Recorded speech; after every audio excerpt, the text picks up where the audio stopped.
Ndeye Mariam Ndiaye. Mesdames et messieurs, bonjour. Le vote du budget du ministère de l'Éducation nationale a été l'occasion pour les députés de la majorité de se prononcer sur l'affaire dite de fraude des 690 élèves maîtres. Nos confrères de Sud Quotidien nous font savoir que lors du vote du budget du département de ce secteur, les députés ont encouragé le ministre dans la traque des fraudeurs et ont exhorté le gouvernement à être ferme à l'égard des élèves maîtres exclus des centres de formation pédagogique. Non, sans inviter le ministre de ne jamais envisager leur réintégration ni dans la formation ni dans la fonction enseignante. Nos confrères du journal Sud Quotidien ajoutent donc que les députés de la majorité font fi de la notification de la Cour suprême d'annuler l'arrêté du ministère de l'Éducation nationale les excluant de la formation dans les centres régionaux de formation du personnel enseignant. Et retenons toujours avec nos confrères de Sud Quotidien que c'est le président du groupe parlementaire de la majorité qui a enfoncé le clou en déclarant que l'Assemblée nationale va mettre en place un front national pour lutter contre la fraude, et Moustapha Diakhaté a même annoncé la réouverture d'une résolution de soutien pour la lutte contre la fraude déjà signée par plus de 60 députés. En tout cas, le ministre de l'Éducation, Serigne Mbaye Thiam, est convaincu qu'il y a eu fraude lors de l'examen, et selon lui, si ces élèves maîtres fraudeurs sont intégrés dans le système éducatif, ce sont 828 000 élèves qui sont sacrifiés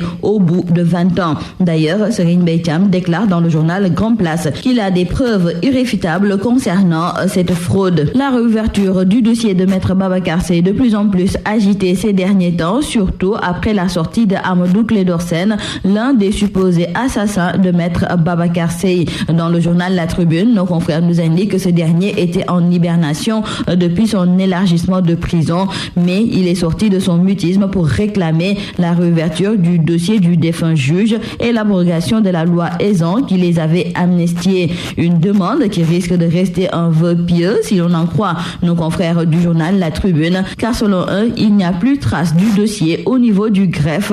Le dossier s'est volatilisé comme par enchantement dans les dédales du tribunal. Le chef de l'État Macky Sall n'entend pas accorder de répit aux délinquants financiers qui ont dépouillé le pays de ses richesses sous le magistère de Maître Abdoulaye Wade. Nos confrères du journal LAS nous indiquent que c'est la confidence que Macky Sall a faite à un de ses hôtes qui se souciait du sort qui sera réservé à Karim Wade, condamné pour enrichissement illicite à une peine de 6 ans de prison ferme. Et le chef de l'État Macky Sall a fait savoir que la justice a apporté des preuves que Wade fils a profité du magistère de son père pour déstructurer l'économie du pays. Alors l'idée de lui accorder la grâce ne lui effleure même pas l'esprit. Restons avec le chef de l'État Macky Sall, car aujourd'hui nos confrères du journal Rewmi Quotidien se demandent s'il pourra compter sur la coalition Benno Bokk Yakaar pour être réélu en 2017 comme ce fut le cas en 2012. En tout cas, selon nos confrères, rien n'est moins sûr au vu des nombreux départs constatés dans cette coalition qui est aussi minée par des contradictions internes. Pour nos confrères du quotidien Rewmi Quotidien, la coalition Benno Bokk Yakaar n'est devenue que l'ombre d'elle-même, et le chef de l'État Macky Sall semble l'avoir compris, lui qui annonce une nouvelle alliance. L'autoroute Ila-Touba n'est pas une bonne chose du point de vue économique. Ce ne sont pas mes propos, mais plutôt ceux de Tafsir Thioye, ancien député et membre du bureau politique du Parti démocratique sénégalais. Il était l'invité de l'émission Objection sur la radio Sud FM, et selon Tafsir Thioye, la construction d'une autoroute sur l'axe Mbour-Mali est beaucoup plus judicieuse. Parlons de la FIDAK, la foire internationale de Dakar. Pour cette 24e édition, c'est le Premier ministre Mohamed Boun Abdallah Dionne qui a procédé à l'ouverture officielle. Et nos confrères du quotidien Le Soleil nous indiquent que le Premier ministre, qui a constaté les performances africaines en matière d'échange, déclare qu'elles sont encore faibles et appelle les dirigeants du continent à travailler pour l'instauration d'une zone de libre-échange. Et donc, retenons que du 5 au 20 décembre, le CICES abrite la foire internationale de Dakar. Et jusqu'à présent, selon nos confrères, les travailleurs s'affairent au dernier réglage dans certains stands devant accueillir plusieurs délégations. Et retenons également avec nos confrères que l'effervescence de la FIDAK ne s'est pas encore pleinement installée. Le public n'est pas encore massivement venu. Nous reparlons avec nos confrères du journal L'Observateur de la profanation des tombes au cimetière de Pikine.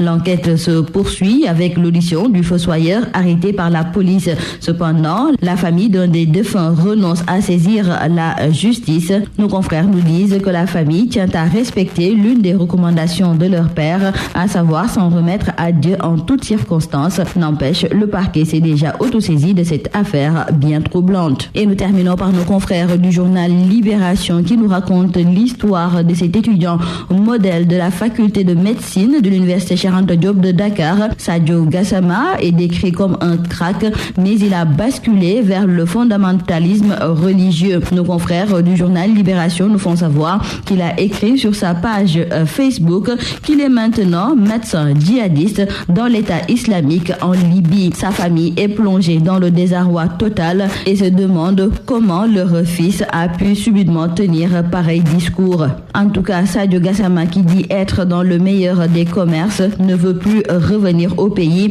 et déclare toujours sur sa page Facebook que même si on lui a apporté un jet privé, il ne reviendra jamais au Sénégal. C'est tout à vos journaux et très bonne lecture.